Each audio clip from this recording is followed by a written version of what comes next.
صل على سيدنا ومولانا محمد وعلى سيدنا علي وسيدتنا فاطمة وسيدتنا زينب وسيدنا حسن وسيدنا حسين وعلى آله وصحبه وبارك وسلم.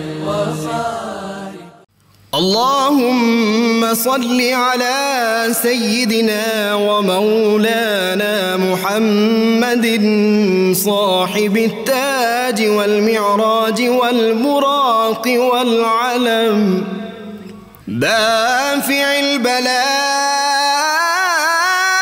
والوباء والقحط والمرض والألم اسمه مكتوب مرفوع مشفوع منقوش في اللوح والقلم سيد العرب والعجم اسمه مقدس معطر مطهر منور في البيت والحرم شمس الضحى بدر الدجى صدر العلا نور الهدى كهف الورى مصباح الظلم جميل الشيم شفيع الأمم صاحب الجود والكرم والله عاصمه وجبريل خادمه والبراك مركبه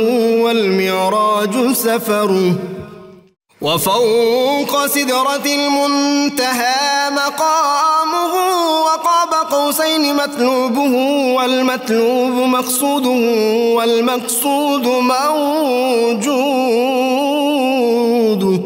سيد المرسلين خاتم النبيين شفيع المذنبين أنيس الغريبين رحمة للعالمين راحة العاشقين مراد المشتاقين شمس العارفين سراج السالكين مصباح المقربين محب الفقراء والغرباء واليتامى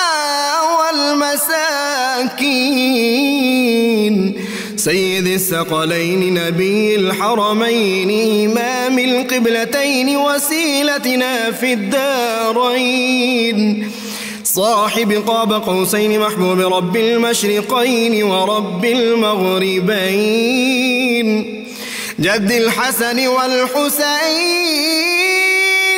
مولانا ومولى الثقلين سيدنا أبي القاسم محمد بن عبد الله نور من نور الله يا أيها المشتاقون بنور جماله بلغ العلا بكماله كشف الدجى بجماله حصنت جميع خصاله صلوا عليه وآله وأصحابه وسلموا تسليما سيدنا ومولانا محمد وعلى سيدنا علي وسيدتنا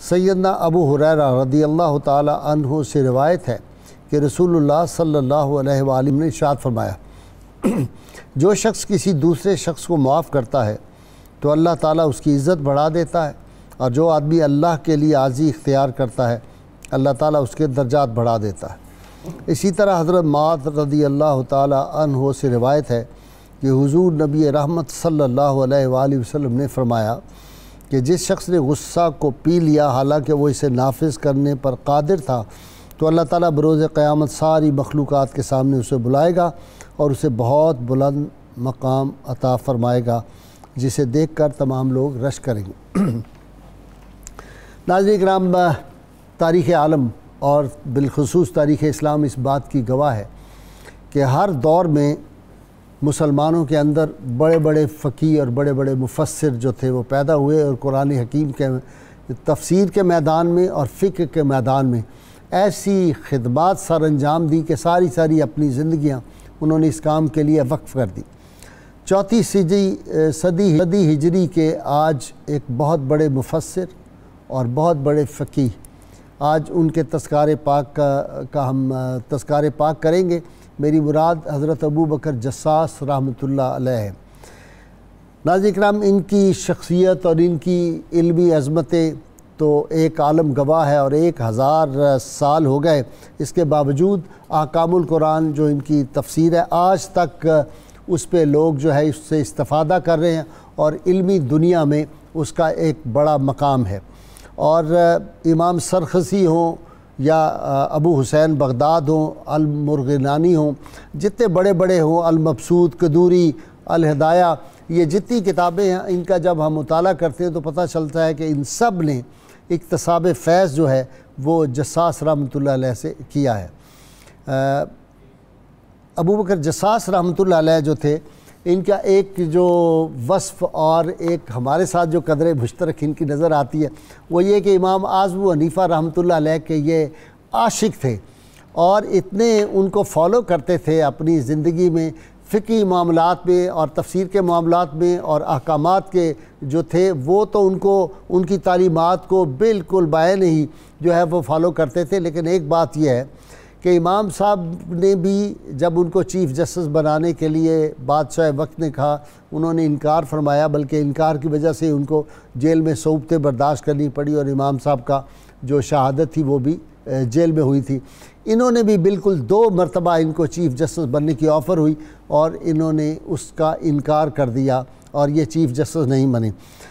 ہر بات کو جب یہ کسی بھی قرآن حکیم کے جو احکامات کی آیات ہیں جب ان پہ اپنی شرح لکھتے تھے، تفسیر لکھتے تھے، تو سب سے پہلے کوئی بھی جہاں پہ اسلامی احکامات یا اسلامی فقہی معاملات ہوں، پہلے قرآن حکیم سے اس کے دلائل پیش کرتے تھے، پھر احادیث رسول صلی اللہ علیہ وسلم سے، اور اس کے بعد آثار صحابہ سے یہ جو ہے اکتساب کرتے تھے۔ ان کا ایک بہت دلچسپ واقعہ ہے کہ لوگوں نے ان سے پوچھا کہ یہ بتائیں کہ اگر کوئی نصرانی جو ہے یا کوئی عیسائی جو ہے وہ کلمہ پڑھ کے ذبح کرے جانور کو تو کیا وہ حلال ہوگا، جائز ہوگا؟ انہوں نے کہا بالکل جائز ہوگا۔ انہوں نے کہا لیکن وہ اگر اپنے دل سے جناب عیسیٰ علیہ السلام کو خدا مانتا ہو؟ انہوں نے کہا ہم دل کی بات نہیں جان سکتے، اس کے بارے میں ہمیں نہیں، ہم نے شرعی طور پہ دیکھنا ہے، ظاہر پہ جو ہے وہ شرع کے معاملات جو ہیں ان کا اطلاق ہوتا ہے، چونکہ اس نے زبان سے کہہ دیا۔ انہوں نے کہا یہ بات آپ کس طرح کہہ رہے ہیں؟ تو انہوں نے پھر نبی کریم صلی اللہ علیہ وسلم کی وہ حدیث پاک بیان کی۔ انہوں نے لکھتے ہیں کہ مجھے رسول اللہ صلی اللہ علیہ وسلم نے ارشاد فرمایا مجھے جہاد کا حکم ملا ہے جب تک لوگ لا الہ الا اللہ محمد رسول اللہ نہ کہہ دیں، پس جب وہ کہہ دیں، جب وہ کلمہ پڑھ لیں تو آپ صلی اللہ علیہ وسلم فرمایا انہوں نے اپنے خون اور اپنے اموال کو مجھ سے محفوظ کر لیا۔ یعنی اگر کسی نے زبان سے کہہ دیا، اور اسی میں وہ مثال جو ہے سیدنا اسامہ بن زید والی کے ایک آدمی نے کلمہ پڑھ لیا تھا ڈر کے، اس کے باوجود انہوں نے اسے قتل کر دیا تھا، تو آپ صلی اللہ علیہ وسلم نے کئی بار فرمایا کہ اسامہ کلمہ کے پڑھنے کے باوجود تم نے اس کو قتل کر دیا۔ تو ناظرین کرام اس طرح ان کا یہ انداز تھا۔ اور دوسری بات، امام اعظم ابو حنیفہ کے عاشق تھے، اور سیدنا علی المرتضیٰ کے اتنے بڑے عاشق تھے، ہر بات میں کہتے تھے کہ سیدنا علی المرتضیٰ حق پر تھے۔ علی المرتضیٰ شیر خدا نے جو جنگیں لڑی ان میں بھی وہ حق پر تھے، اور اس معاملے میں بہت ان کے مزاج جو تھا اس میں ایک جلال کی کیفیت ہوتی تھی جب یہ بیان کرتے تھے۔ اسی طرح سید عالمین صلی اللہ علیہ وسلم پر جادو کے بارے میں جو آتا ہے روایت، اس میں بڑی سختی سے اس کی تردید کرتے تھے. یہ کہتے تھے میں نہیں اس بات کو مانتا کہ حضور صلی اللہ علیہ وسلم پہ جادو ہو سکتا ہے. میں نے بھی اپنے ایک دو پروگراموں میں کہا، لوگ معترض بھی ہوئے، لیکن میرا ذہن بھی آج تک نہیں مانتا کہ رحمت کونین صلی اللہ علیہ وسلم جن کی خاطر یہ ساری کائنات پیدا کی گئی، اور اللہ تعالیٰ نے اپنے محبوب صلی اللہ علیہ وسلم کو اتنی جو تھی طاقتیں عطا کی تھی، دنیا بھر کے خزانوں کی کنجیاں ان کو دے دی گئی تھی، اور ان پہ کوئی آدمی جو ہے وہ جادو کر سکے. تو اس معاملے میں بھی بہت زبردست تھے، اور ان کو اصول فقہ جو ہے اس کا بانی مانا جاتا ہے. یہ جو سائنس ہے فقہ کی، یہ بھی ان کے بارے میں کہا جاتا ہے. انہوں نے ایک ترتیب دی ہے، باقاعدہ ایک سبجیکٹ بنایا ہے. اللہم صلی علی سیدنا و مولانا محمد وعلى سيدنا علي وسيدتنا فاطمة وسيدتنا زينب وسيدنا حسن وسيدنا حسين وعلى آله وصحبه وبارك وسلم. اللهم صل على سيدنا ومولانا محمد وعلى سيدنا علي وسيدتنا فاطمة وسيدتنا زينب وسيدنا حسن وسيدنا حسين وعلى آله وصحبه وبارك وسلم. پہلے تعارف سے شروع کرتے ہیں. امام ابو بکر جساس رحمۃ اللہ علیہ. بسم اللہ الرحمن الرحیم. حضرت سیدنا امام ابو بکر الجساس رحمۃ اللہ تعالی علیہ، آپ کا نام مقدس احمد تھا اور والد محترم کا نام علی تھا. جو ابھی آپ نے بیان کیا کہ حضرت مولا علی رضی اللہ عنہ کی جب بات آتی تھی تو پرجوش ہو جایا کرتے تھے، تو والد محترم کو بھی نسبت مولا علی حاصل تھی. سبحان اللہ. تو ابو بکر احمد بن علی بن احمد بن العلبی الجساس، یہ آپ کا پورا نام چلتا ہے اس طرح. تو آپ کی جو ولادت باسعادت ہے وہ 305 ہجری کے اندر ہوئی اور 370 ہجری میں آپ کا وصال ہوا. اسلامک سن کے اعتبار سے 65 برس آپ نے عمر پائی، اور 34 صدی ہجری بن جی اس کی ابتدا میں ہی آپ کی ولادت ہوئی.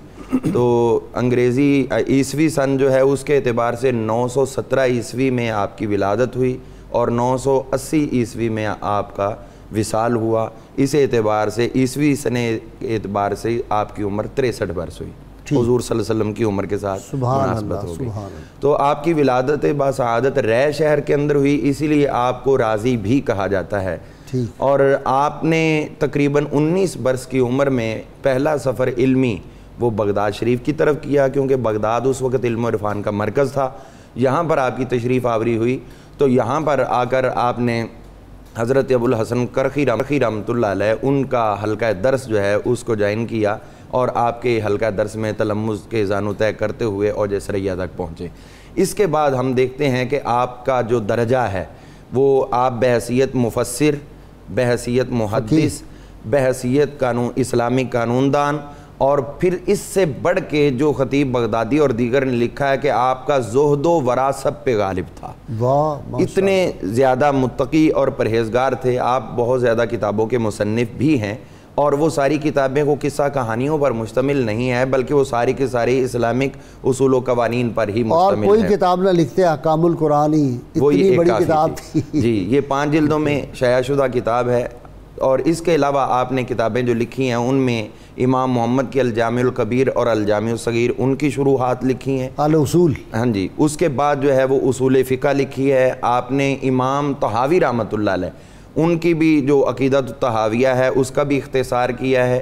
اس کے علاوہ آپ نے حج کے حوالے سے المناسک بھی لکھی ہے، اور تقریباً ایک آپ کی جو ہے وہ فتاوی جات کی بھی کتاب اس کا تذکرہ ملتا ہے. تو 10 سے زائد کتابوں کے نام تو عام ملتے ہیں، اور یہ ساری کی ساری قوانین پر مشتمل ہے. حضرت ابو بکر احمد بن علی الجساس رحمۃ اللہ تعالی علیہ آپ کے حوالے سے اگر ہم دیکھتے ہیں تو آپ کی زندگی میں جو چیز سب سے زیادہ فائق نظر آتی ہے وہ ہے آپ کا امام اعظم ابو حنیفہ رضی اللہ عنہ سے عشق. تو اس اعتبار سے آپ کسی اور کو درمیان میں کچھ بھی حیثیت دینے کو تیار نہیں ہیں. اور پھر یہ نہیں کہ زبانی، بلکہ وہ یہ ہے کہ جس نے بھی امام صاحب سے اختلاف کیا آپ نے اس کا رد کیا ہے اور دلائل کے ساتھ رد کیا اور ثابت کیا امام ابو حنیفہ کے معاملات کو دلائل سے کہ آپ کی رائے جو ہے وہ احوط فائق ہر معاملے میں فائق ہے ان کی. اسی طرح ہم دیکھتے ہیں ابو بکر جساس رحمۃ اللہ تعالی علیہ، آپ کی حیات طیبہ جو ہے اس میں آپ کی تحریروں میں امام طحاوی کا بھی رنگ جو ہے وہ بہت زیادہ چلکتا ہے، اور میں اس پہ کچھ انشاءاللہ اگلی ٹرم میں. ڈاکٹر شبیر احمد جامی صاحب، یہ جو کتاب ہے اس پہ اب زیادہ کام شروع ہو گیا ہے. 1000 سال سے تو وہ پڑھائی گئی، ہمارے مدارس میں بھی اہل علم نے بہت پڑھا. حکام القرآن کی بات کر رہا ہوں، اور اس دور میں اس پہ زیادہ کام ہو رہا ہے. غازی صاحب اس میں کوئی شک نہیں کہ جساس صاحب کو اللہ تعالیٰ نے جو امتیازات اور خصوصیات سے نوازا اس کے اندر 3 چیزیں بڑی نمایاں ہیں. ٹھیک. ایک تو یہ کہ حضور نبی اکرم صلی اللہ علیہ وسلم کے علمی اور روحانی فیض کے 4 سرچشموں کی طرف قرآن مجید اشارہ کرتا ہے، جن میں تلاوت آیات، تزکیہ نفس، تعلیم کتاب اور تعلیم حکمت. ٹھیک. ایک تو یہ تھا کہ آپ نے ان 4 چیزوں کو اپنی شخصیت میں جمع کیا. ٹھیک. آپ بہت بڑے قاری بھی تھے، سبحان اللہ، اور آپ متقی بھی بہت بڑے تھے. ٹھیک. اس کے بعد تعلیم کتاب اور حکمت کی شکل میں آپ کو قرآن کا، فقہ کا، حدیث کا اور اجتہادی بصیرت بھی بڑی تھی. دوسرا غازی صاحب، قرآن مجید کی جو آیت ہے جس سے اجتہادی بصیرت کی طرح ہمارے مفسرین نے اشارہ کیا ہے، لا یمسہ الا المطہرون، قرآن مجید کو نہ چھویا جائے طہارت کے بغیر. ٹھیک. اس میں کوئی شک نہیں کہ اس میں طہارت ظاہری بھی ضروری ہے، لیکن اصل قرآن کی حقیقت منکشف ہوگی طہارت باطنی سے. یہ آپ صوفیاء کی بات کر کے. ہاں، یہ طہارت باطنی کا فیض بھی امام جساس کو حاصل تھا. مکمل تزکیہ نفس. مکمل تزکیہ نفس، بہت تقویٰ. اور آپ حیران ہوں گے، داتا صاحب رحمۃ اللہ علیہ نے امام ابو حنیفہ کا ویسے تذکرہ کرتے 2 لفظ نہیں بولے. ایک لفظ بولا امام امامہ، تمام اماموں کے امام، اور دوسرا لفظ بولا سراج الامہ، واہ واہ واہ، پوری امت کے لیے سراج. واہ واہ. تو اگر جساس صاحب کی امام ابو حنیفہ رحمۃ اللہ علیہ کے ساتھ عقیدت اور محبت میں عشق کی کیفیت نظر آتی ہے تو وہ بر بنائے جنون کے نہیں، جذب کے نہیں، وہ بر بنائے حقیقت کے ہے کہ انہوں نے جب دلائل کی دنیا میں جا کر سمجھا تو ان کو امام ابو حنیفہ رحمۃ اللہ علیہ بہت فائق نظر آئے. صحیح. تو گویا کہ غازی صاحب چونکہ امام جساس نے علم کی محنت کے اور تقویٰ کے جب دونوں ذرائع کو جمع کیا تو اللہ تعالیٰ نے ان کے اندر وہ دقت نظری، وہ بصیرت اور وہ وسعت معلومات رکھی، حتیٰ کہ یہاں تک بھی کہا جاتا ہے کہ امام جساس کے پڑھنے والے جو دوسرے لوگ ہیں وہ اپنے مسلک کی دلیلیں ان کی کتابوں میں دیکھتے ہیں کہ ہمارا جو موقف ہے اس موقف کی بنیادی دلیل کیا ہے. کیونکہ یہ حضرت کے تبحر علمی کی شان تھی کہ امام ابو حنیفہ رحمۃ اللہ علیہ کے موقف کے تو دلائل آپ دیتے ہی دیتے ہیں اور ان کو فائق ثابت کرتے ہیں، لیکن ہر بندے کے دلائل وہ بھی بیان کرتے ہیں جو ان کے ائمہ کے علاوہ دوسروں کو معلوم نہیں ہوتے. صحیح. تو اس وجہ سے یہ کتاب اپنوں کے لیے بھی مرجع بنی اور دوسروں کے لیے بھی مرجع بنی.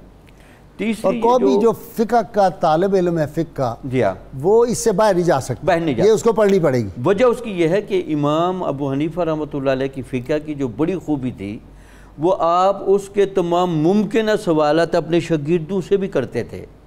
اس وجہ سے علامہ اقبال رحمۃ اللہ تشکیل جدید کے اندر یہ جملہ کا ہے کہ امام ابو حنیفہ رحمۃ اللہ علیہ کے نزدیک زمانے کے آفاقی حالات پیش نظر تھے جس پر انہوں نے اجتہاد کی بنیاد رکھی. سبحان اللہ. باقی ائمہ صرف اپنے زمانی تقاضوں کو دیکھتے رہے، یہ آفاقی حالات کو دیکھتے رہے. بہت بڑی بات. تو امام Abu Hanifa reconstruction of religious thought in Islam اس کے اندر موجود، اس کے اندر. جی ڈاکٹر قاسم صاحب، انکساری اس کے باوجود کہ علم کا ایک کوہ صفا، جی لیکن انکساری اور عز بڑا تھا مزاج. آپ حضرت امام ابو بکر علی بن احمد الجساس رحمۃ اللہ علیہ جہاں ایک بہت بڑے عالم ہیں، بہت بڑے مفسر ہیں، بہت بڑے محدث ہیں اور فقیہ ہیں، دو تین چیزیں جو میری نظر میں گزری ہیں. ان کا طریقہ کار تفسیر قرآن کے اندر جب بحث کرتے ہیں مکمل دلائل کے ساتھ، ٹھیک، تو کوئی عجب پیدا نہیں ہوتا، تکبر پیدا نہیں ہوتا. آخر پہ ہر بحث کے آخر کے اندر لکھتے ہیں واللہ الموفق والتوفیق من اللہ واللہ اعلم بالصواب. ساری کی ساری بات اپنے اوپر نہیں ڈالتے کہ میری تحقیق حرف آخر ہے، واللہ اعلم بالصواب کہتے ہیں. اور اپنے طلباء کے ساتھ بلکہ سب انسانوں کے ساتھ ہمدردی تھی. اس کی ایک مثال یہ ہے کہ آپ کے ایک طالب علم جو ان کے پاس فقہ پڑھتے تھے، تفسیر پڑھتے تھے، بیمار ہو گئے، 100 دن بیمار رہے، اور آپ رحمۃ اللہ علیہ 50 دن مسلسل اس کی عیادت کے لیے تشریف لے کر جاتے رہے، ماشاءاللہ، تیمارداری کرتے رہے ان کی. واہ.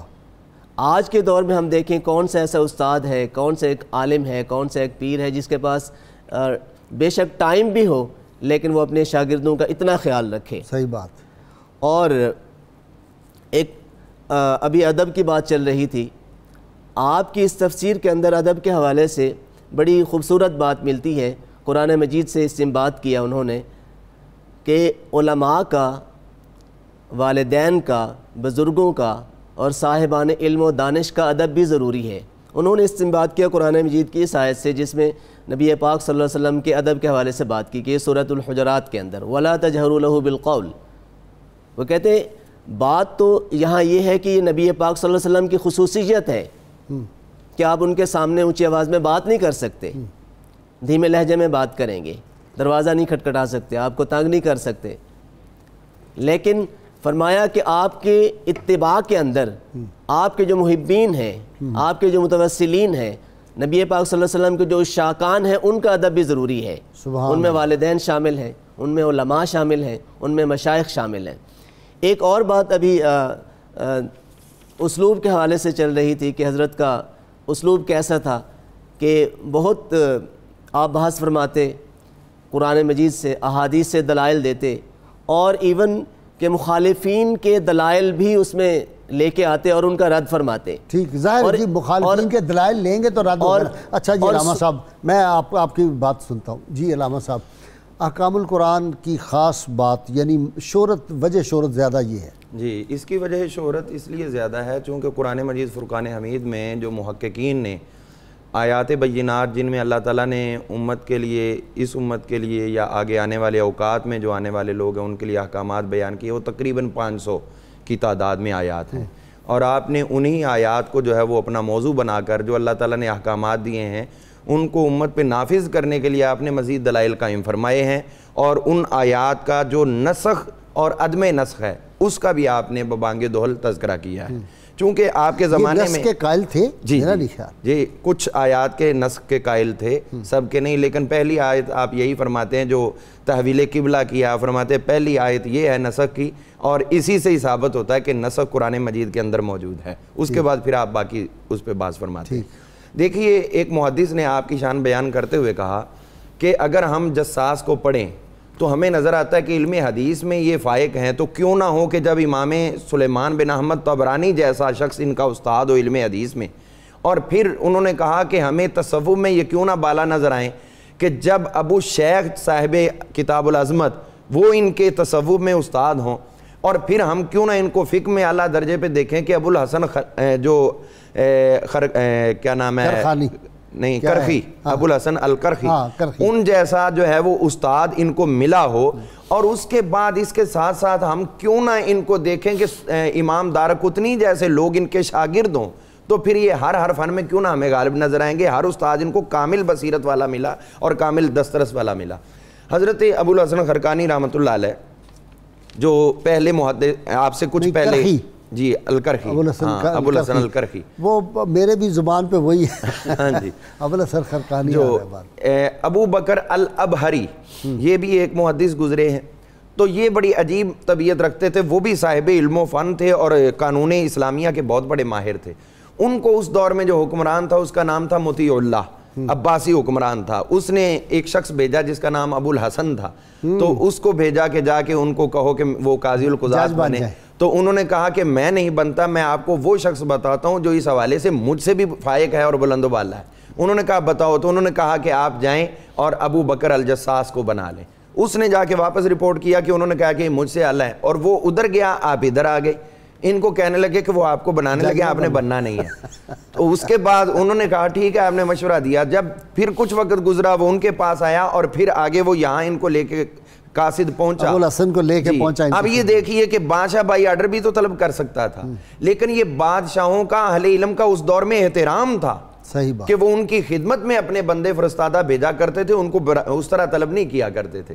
تو اب یہ وہاں پہنچا تو انہوں نے دیکھا کہ ابھی مجھے کہہ کے گئے نہیں بننا، اور ادھر سے سفارشی بن کے بھی آ گیا، تو انہوں نے ناراضگی ظاہر کی امام جساس نے۔ تو اب انہوں نے کہا، اب ہری نے جب ابو الحسن نے پوچھا بھی یہ تم نے کیا کیا، مجھے ادھر بھیج کے خود ادھر آ کے بات کر لی، تو وہ کہنے لگے کہ اصل بات یہ ہے کہ میں نے یہ حجت پکڑی اس بات سے کہ امام مالک رحمۃ اللہ علیہ، ان سے جب کہا گیا تھا کہ آپ مسجد نبوی شریف کے امام بنے، تو آپ نے فرمایا تھا کہ میں اس شخص کا نام لیتا ہوں جو اس وقت پورے مدینہ منورہ میں سب سے بہترین قرات کا حامل ہے، اور وہ ہے امام نافع، ان کو بنا لو۔ تو جب لوگ ادھر جانے لگے، آپ اس سے پہلے رابطہ کر کہا یہ آپ کو امام بنانے گیا، آپ نہیں بننا۔ اب وجہ کیا ہے؟ بعد میں جب یہ بات کھلی بھی آپ نے ایسا کیوں کیا، تو امام مالک کہنے لگے کہ یہ انتہائی زاہد، متقی اور پرہیزگار ہیں، اور مجھے خطرہ ہے کہ جب اس سیٹ پہ جائیں گے، مسجد نبوی کا امام ہونا کوئی معمولی نہیں ہے، ان کے حاسدین پہلے ہی بہت زیادہ ہیں، اب ان کے شر میں اضافہ ہوگا۔ اور یہی چیز میں نے آپ میں بھی دیکھی کہ آپ کے اندر زہد و تقویٰ بہت زیادہ ہے، اور ان کو لالچ دینے والی دنیا بہت زیادہ ہوتی۔ تو جو مشورہ دیا وہ آپ کا علمی مرتبہ دیکھ کر، اور جو منع کیا وہ اس کی حفاظت کے لیے آپ کو منع کیا ہے۔ سبحان اللہ۔ تو غازی صاحب اسی طرح جو ہے ہم دیکھتے ہیں امام ابو بکر الجساس رحمۃ اللہ تعالی علیہ، آپ کی شخصیت جو ہے وہ امام طحاوی سے کیسے متاثر ہے۔ امام طحاوی کا جو طرز تحریر ہے وہ شرح معانی الاثار کے اندر جو موجود ہے، آپ نے یہی چیز اختیار کی کہ پہلے ایک چیز کی تائید میں دلائل لاتے ہیں، احادیث ذکر کرتے ہیں، اس کے بعد اس کی مخالفت میں احادیث ذکر کرتے ہیں، پھر ان کا کمپیریزن کر کے آپ جو چیز زیادہ اس سے بہتر ہوتی ہے اس کا ذکر کرتے ہیں کہ میں اس کا ہاں میں قبول کرتا ہوں یا اس کی نفی میں کرتا ہوں، تو وہ ان دلائل پر قبول کرتا ہوں۔ اور یہی چیز ہمیں جو ہے وہ امام جساس کے احکام القرآن میں نظر آتی ہے۔ اللہم صلی علی سیدنا و مولانا محمد وعلی سیدنا علی و سیدتنا فاطمہ و سیدتنا زینب و سیدنا حسن و سیدنا حسین وعلی آلہ وصحبہ وبارک وسلم۔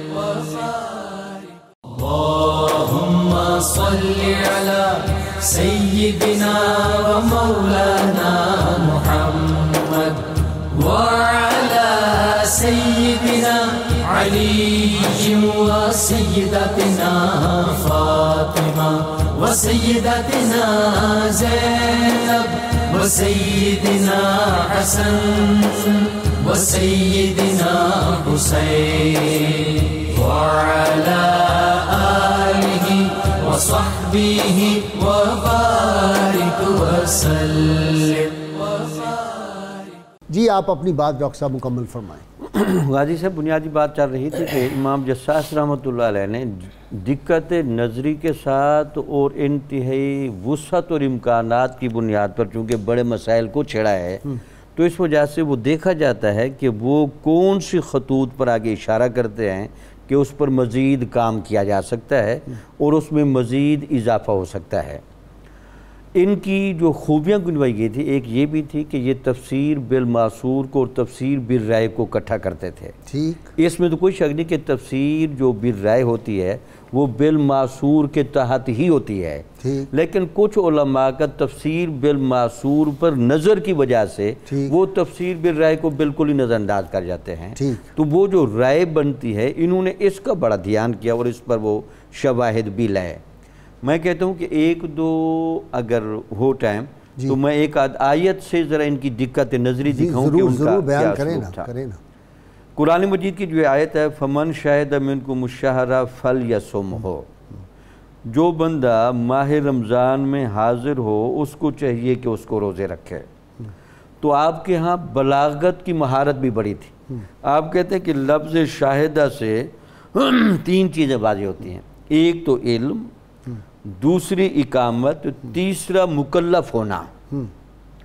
یعنی وہ جو ایک روزے دار کے لیے چیزیں ہیں وہ آپ نے لفظ شاہدہ سے واضح کر کے دی۔ تو اس سے آپ اندازہ لیں کہ حالانکہ عام طور پر مفسرین اس کا ایک معنی اقامت کر کے چلے جائیں، انہوں نے کہا جی شاہدہ کا معنی علم بھی ہے، جس میں آپ نے دیکھا کہ ہمارے بعد کے مفسرین نے جو حضور نبی اکرم صلی اللہ علیہ وسلم کے حاضر ناظر کا لفظ لیا، اس کا امام جساس لفظ شاہدہ کے تحت علم کے ہونے میں اشارہ کر گئے ہیں کہ شہید کا معنی گواہ ہونا اور شہید کا معنی جاننا ہوتا ہے، تو وہی شاہدہ۔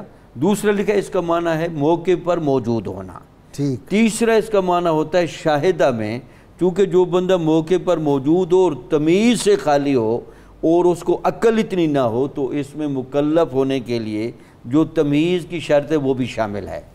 تو اس سے اندازہ لگا سکتے جب ایک ایک لفظ سے وہ اتنی بریک بینی سے مسائل نکالتے ہیں، تو اصل تو علم یہی ہوتا ہے کہ غازی سے اصل علم یہ نہیں ہوتا کہ آپ بہت زیادہ احاطہ کریں، علم یہ ہوتا ہے کہ ایک بات سے جزئیات اتنی نکالتی چلے کہ وہ فٹ بھی نظر آئیں اور ساتھ اس میں مطابقت بھی نظر آئے۔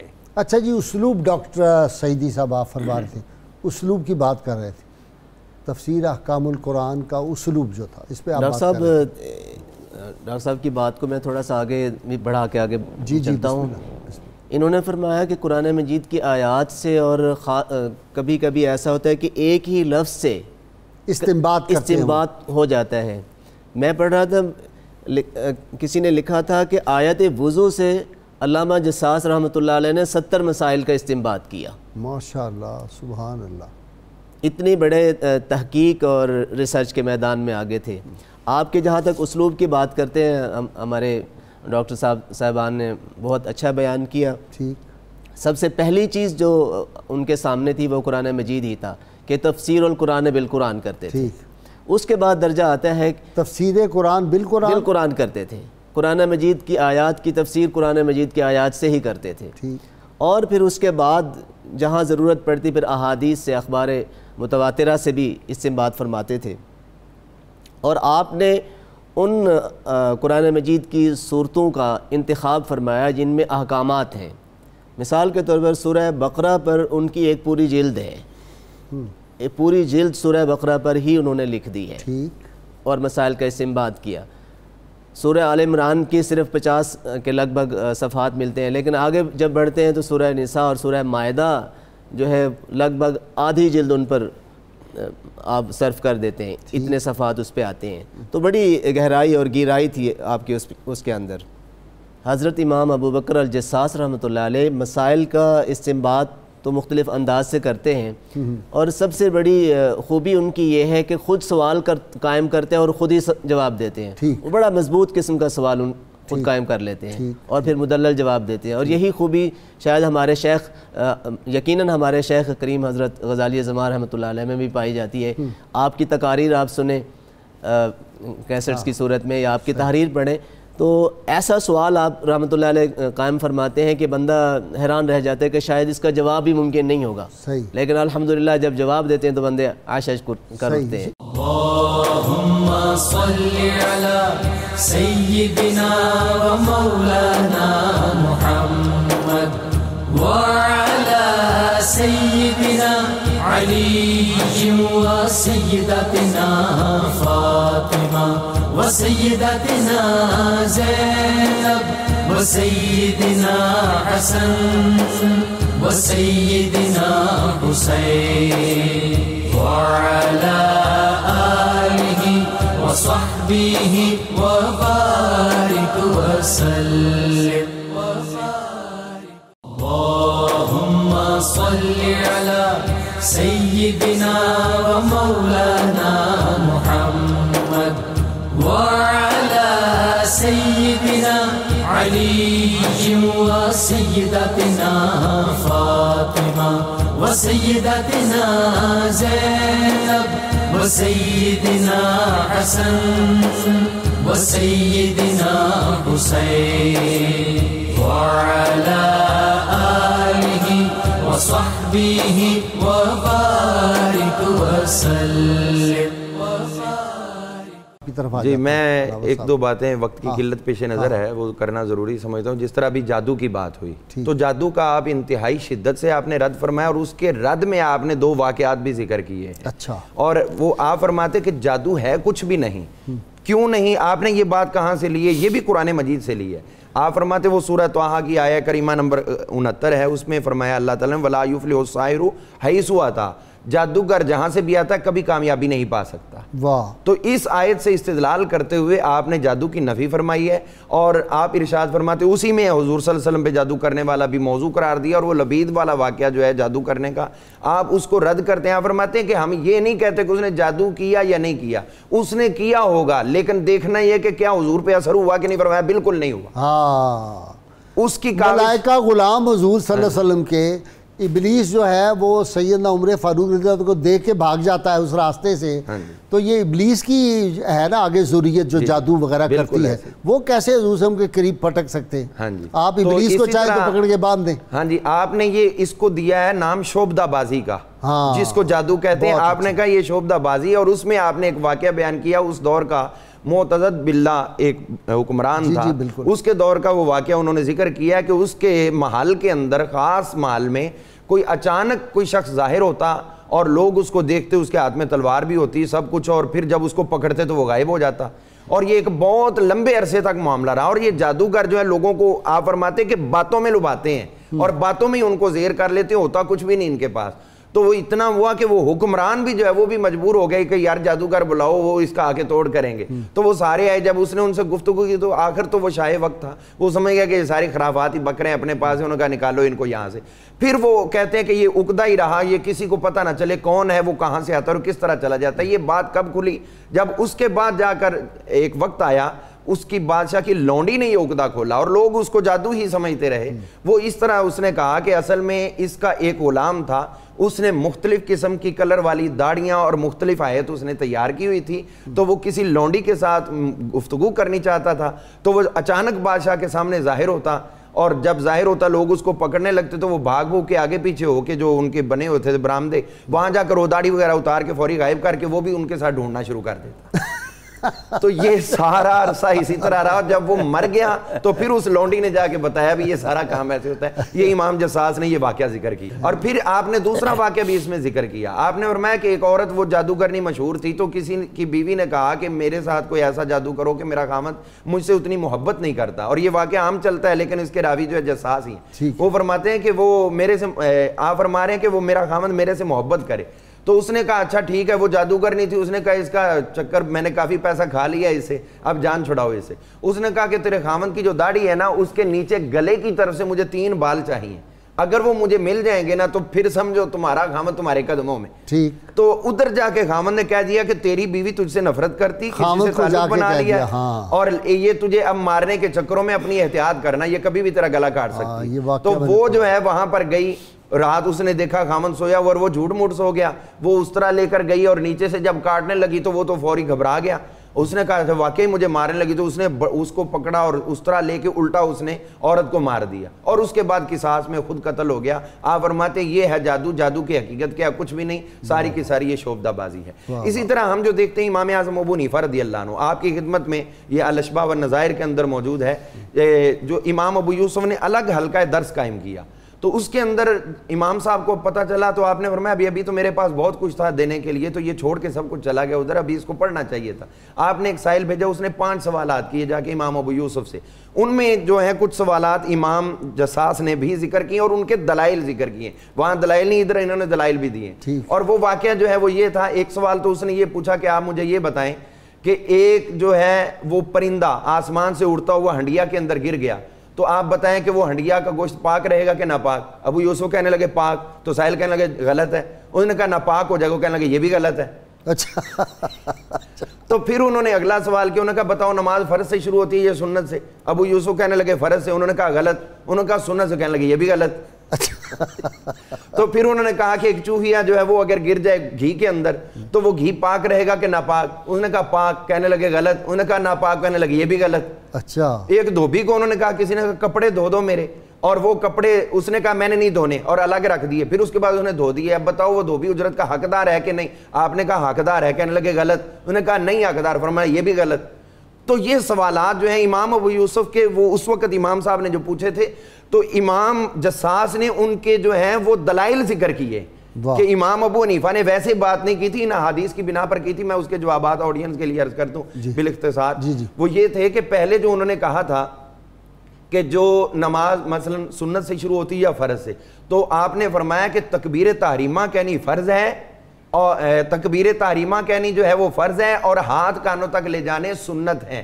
تو نماز بیک وقت فرض اور سنت دونوں سے شروع ہوتی ہے. تو پرندہ, ہاں جی, تو پرندے کا اس طرح فرمایا کہ اگر تو وہ گوشت جوش میں تھا اور وہ اس کے اندر گر کے مرا اور اس کا جو ہے اثر اس کے اندر زائل ہو گیا تو اب اس کو ضائع کر دو. اگر ان کے اندر اثر سرایت نہیں کیا تو پھر گوشت دھو لو, اس کا شوربہ اتار دو, ختم کر دو, گوشت دھو کے اس کو استعمال کر دوبارہ پکا لو. جی. دھوبی والا جو ہے وہ آپ نے فرمایا کہ اگر تو اس نے جب اٹھایا, اٹھانے سے پہلے اگر اس کی اجرت طے ہوئی تھی تو اب دینے کا حقدار ہے, لیکن اگر اجرت طے نہیں ہوئی اور اس نے انکار کر دیا تو اب دھوبی نے اپنی مرضی سے دھویا ہے, اب وہ جو ہے مالک اس کی اجرت دینے کا حقدار نہیں ہے. تو یہ سارے دلائل انہوں نے احادیث ذکر کی امام جساس نے. آپ فرمانے لگے کہ حضور صلی اللہ علیہ وسلم کی خدمت میں اصل میں یہ سوال پوچھا گیا تھا کہ اگر کوئی چوہیا کوئی گر جائے کسی گھی کے اندر تو حضور سے عرض کیا گیا کہ حضور کیا وہ گھی قابل استعمال ہے یا نہیں؟ تو آپ نے فرمایا تھا کہ گھی اگر تو وہ جمع ہوا تھا تو جہاں وہ گر کے مری ہے اس کے ارد گرد وہ سارا صاف کر دو اور باقی گھی استعمال کر لو, اور اگر وہ لیکوڈ شکل میں تھا, پانی والی شکل میں, تو پھر اب سارے کا سارا تمہارے لیے ناجائز ہو جائے گا. تو اس طرح ہر ایک کے اوپر آپ نے جو ہے وہ بہت شکریہ علامہ صاحب. ڈاکٹر صاحب آپ کا بھی شکریہ, دونوں ڈاکٹروں کا شکریہ.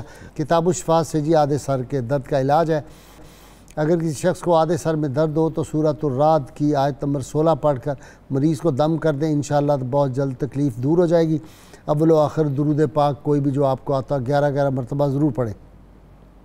سیدنا امام محمد باقر علیہ السلام فرماتے ہیں ایک نفع پہنچانے والا عالم 70,000 عابدوں سے بہتر ہے. عالم کی صحبت میں لمحہ بھر بیٹھنا 1 سال کی عبادت سے بہتر ہے. اللہم صلی علی سیدنا و مولانا محمد وعلی سیدنا علی و سیدتنا فاطمہ و سیدتنا زینب و سیدنا حسن و سیدنا حسین وعلی آلہ وصحبہ وبارک وسلم.